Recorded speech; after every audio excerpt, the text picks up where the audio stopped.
નમસ્કાર દર્શક મિત્રો, શેર બજારમાં આજે જેને કહેવાય કે શુક્રવાર, આમ તો ગુડ ફ્રાઈડે થઈ ગયો છે. કારણ કે સળંગ જે આપણે નરમાઈ જોઈ અને છેલ્લા 4-5 મહિના પછીનો આ સૌથી મોટો ઉછાળો આપણને જોવા મળ્યો છે. સેન્સેક્સમાં 2000 પોઈન્ટનો ઉછાળો અને નિફ્ટીમાં પણ 550 પોઈન્ટનો ઉછાળો આજે એક જ ટ્રેડિંગ સેશનમાં જોવાયો છે. અને માર્કેટ કેપિટલાઇઝેશનમાં જોઈએ તો 3.5 લાખ કરોડનો ઉછાળો જોવાયો છે. એટલે શેર બજારમાં દલાલો હોય કે રોકાણકાર હોય કે તમામ લોકો આજે ખૂબ ખુશ જોવા મળી રહ્યા છે. કારણ કે ઘણા સમયથી મંદી જોઈ, ઓક્ટોબર મહિનાથી મંદી જોઈ અને આજે એકાએક ઉછાળો આવ્યો એટલે બધા ખૂબ ખુશ થઈ ગયા છે.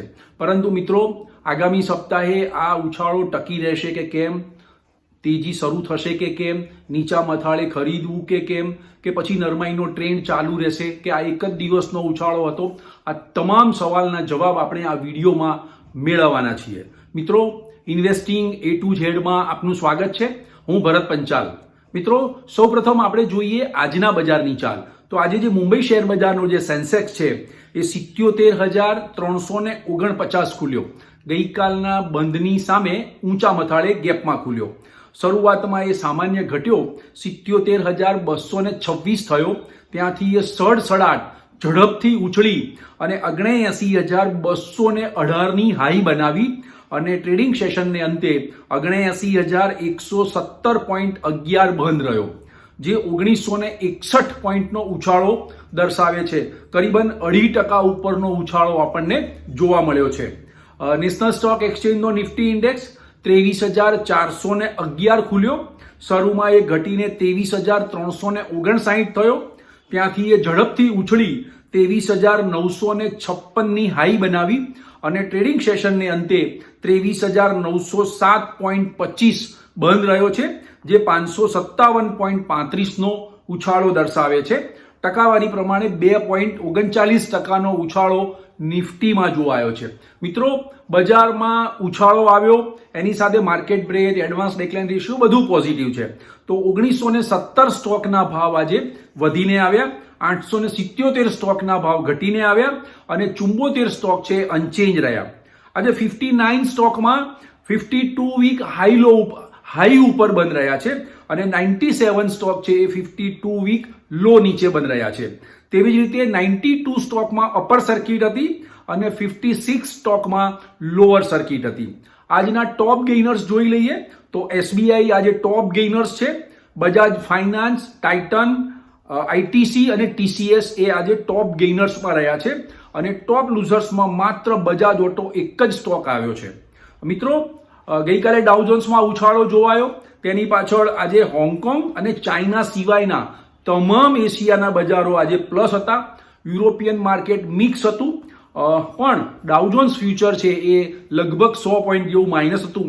તેમ છતાં પણ ભારતીય શેર બજારમાં આપણને નવો ઉછાળો જોવાયો, નીચા મથાળે બાઇંગ જોવાયું અને આજે ઉછાળો જબરજસ્ત રીતે આપણને જોવા મળ્યો છે. મિત્રો, આજે જે ઉછાળો આવ્યો એની પાછળના કેટલાક કારણો, તો એ કારણ આપણે અંદાજ નહીં કરવા જોઈએ, એ કારણોની ચર્ચા તો કરવી જ જોઈએ. તો મિત્રો, આજે જે ઉછાળો આવ્યો એની પાછળનું પહેલું રીઝન એ છે કે અમેરિકાના લેબર માર્કેટના મજબૂત આંકડાઓ આવ્યા છે. એ આંકડા અનુસાર જોઈએ તો 16મી નવેમ્બરે બેરોજગારીમાં 6,000નો ઘટાડો થયો છે. એટલે બેરોજગારી જે છે, બેરોજગારીનો દર છે એ 2,13,000 ઉપર આવી ગયો છે અને 7 મહિનાની નીચી સપાટીએ આવ્યો છે.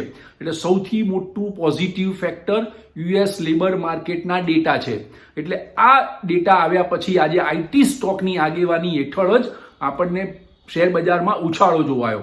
સૌથી વધુ આજે IT સ્ટોકમાં બાઇંગ હતું અને એમાં સૌથી વધુ ઉછાળો આપણને જોવા મળ્યો છે. બીજું મિત્રો, ગ્લોબલ માર્કેટ, અમેરિકા અને રશિયા અને યુક્રેન, ઇઝરાયલ, ઈરાન વચ્ચેના જે તંગદિલી સર્જાઈ છે મિડલ ઇસ્ટ કન્ટ્રીઝમાં, તેમ છતાં પણ ગ્લોબલ માર્કેટ ટકી ગયા છે અને આજે ગ્લોબલ માર્કેટના સંકેતો પણ પોઝિટિવ હતા.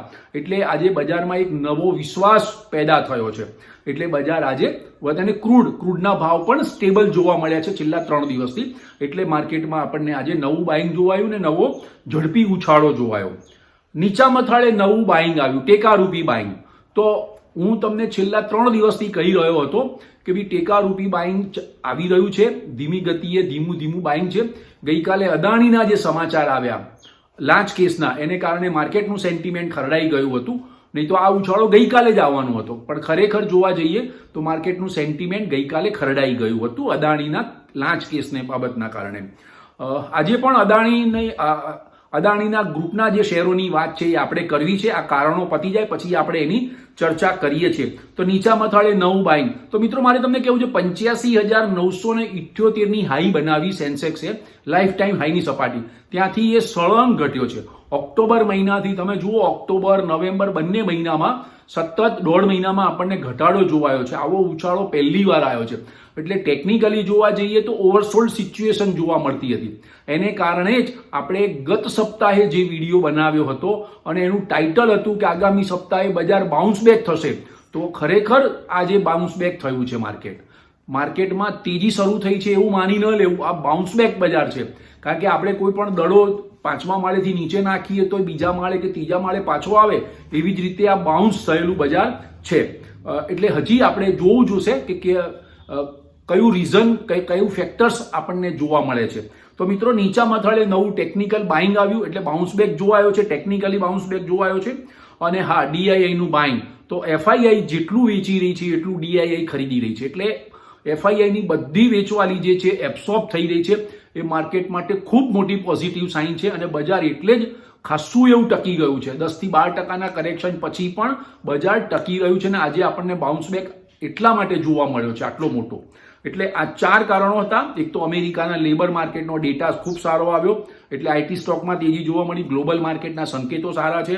નીચા મથાળે નવું બાઇંગ જોવાયું છે. ઓવરસોલ્ડ સિચ્યુએશન હતી ટેકનિકલી, અને ડીઆઈઆઈ નું બાઇંગ એ બજારને ઈંધણ પૂરું પાડ્યું છે.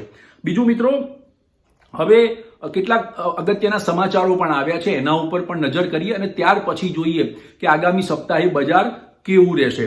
તો મિત્રો, ગઈકાલે અદાણીના લાંચ કેસની આપણે વાત કરી હતી અને અદાણીના તમામ સ્ટોક લગભગ 20-22% તૂટી ગયા હતા. કેટલાક સ્ટોક લોઅર સર્કિટમાં પણ હતા.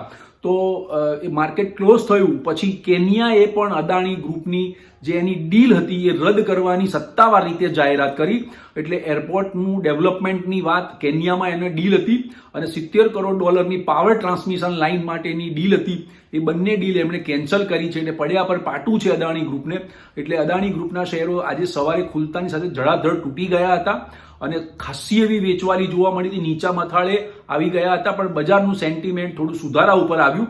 એટલે અદાણી ગ્રુપના શેરો છે એ નીચા મથાળે ઘટ્યા પછી થોડા સુધરીને આવ્યા છે. અને ખાસ મારે તમને એ કહેવું છે કે અદાણી એન્ટરપ્રાઇઝ જે છે એ $46 પ્લસ બંધ આવ્યો છે. એ 2025 થઈ ગયો હતો અને છેલ્લે 2229 આવ્યો છે બંધ. એટલે $46 પ્લસ બંધ આવ્યો છે ગઈકાલ કરતા. અદાણી પોર્ટ છે એ પણ $23 વધ્યો છે અને $1138 બંધ આવ્યો છે.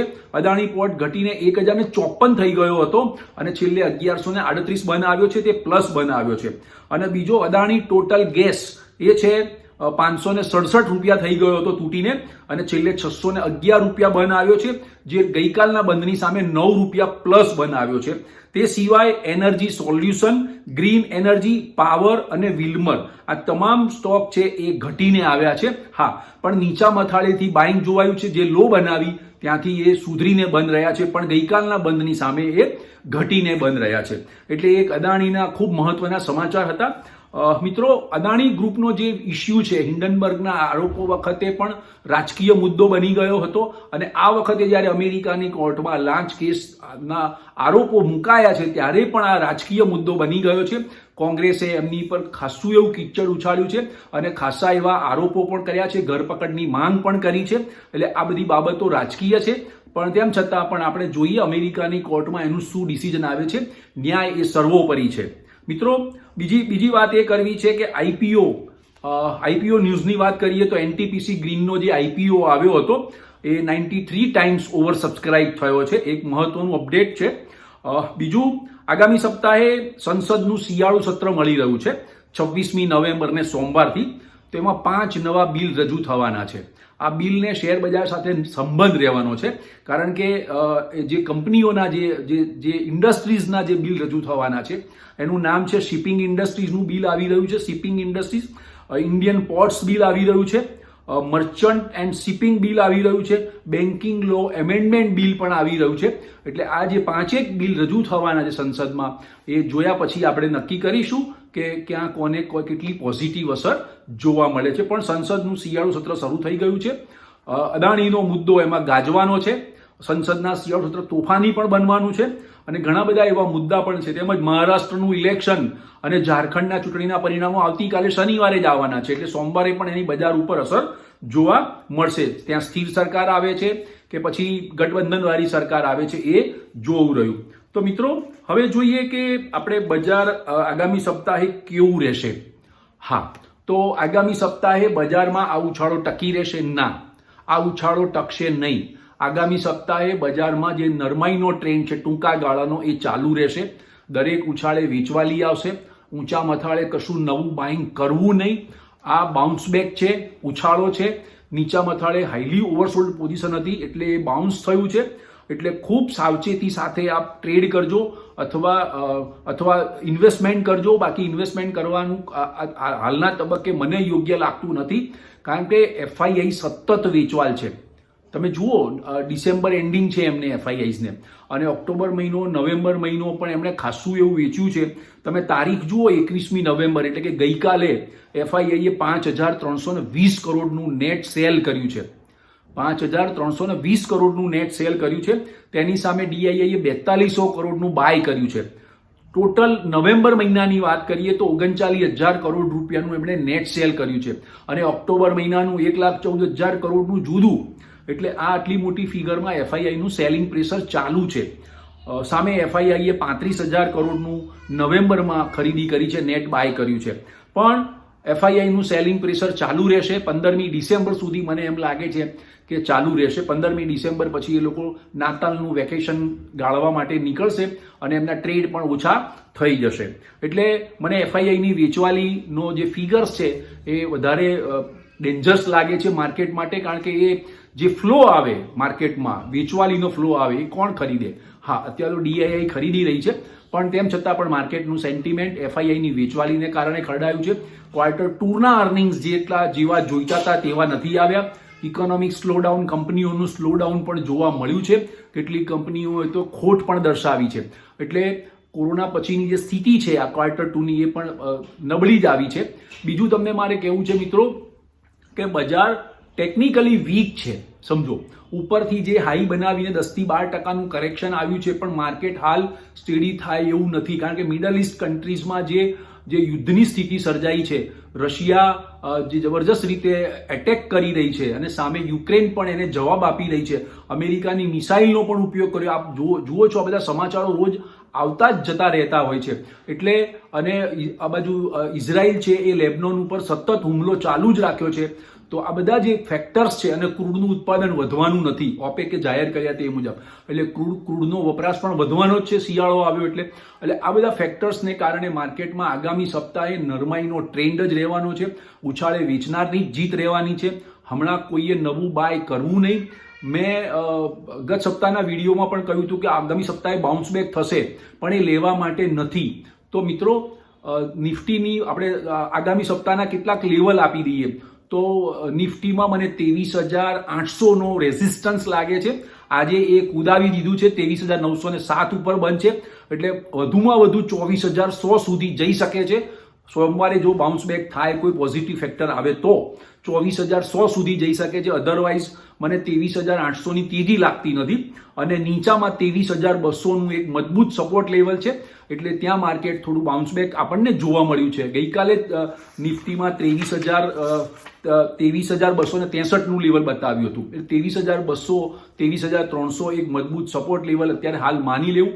એટલે ઘટાડા આવશે, ઉછાળે વેચવાલીની જીત થશે. પણ મિત્રો, મારે તમને બીજું કહેવું છે કે માર્કેટમાં નરમાઈનો ટ્રેન્ડ ચાલુ રહેવાનો છે, એ વાત તો પૂરી થઈ ગઈ.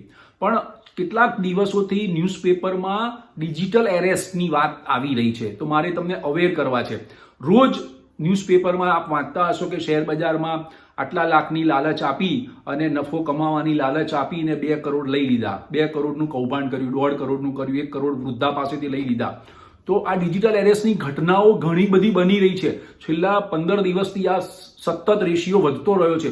તો મારે આપ સૌ મિત્રોને કહેવું છે કે ડિજિટલ એરેસ્ટના ઘટનામાં આપ સામેલ ન થતા વોટ્સઅપમાં SMS-માં કેટલાય મેસેજો આવે છે કે આપને આટલો પ્રોફિટ થશે, અમે આટલો રેશિયો કરાવી દઈએ, 10% આપી અમે કરીએ, નફો આપીશું, ટિપ્સ આપી રહ્યા છે.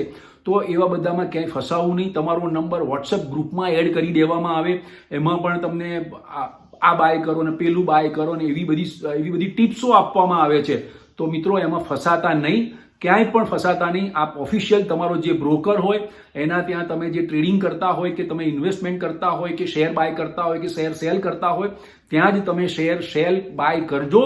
અને ડીમેટ એકાઉન્ટ પણ તમારું એવા ઓફિશિયલી કોઈ બ્રોકર્સ ગ્રુપ હોય એના ત્યાં જ રાખજો. બીજે ક્યાંય કોઈ આડાઅવળા ખાતા ખોલાવશો નહીં અને ક્યાંય કોઈ ગ્રુપમાં ક્યાંય ક્લિક પણ ના કરશો. તો ડિજિટલ એરેસ્ટથી તમારા પૈસા બચી જશે અને સેફ રહેશો. મિત્રો, આ વિડીયો આપને ગમ્યો હોય તો લાઇક્સ કરજો, શેર કરજો અને કમેન્ટ્સ કરજો. Thank you very much.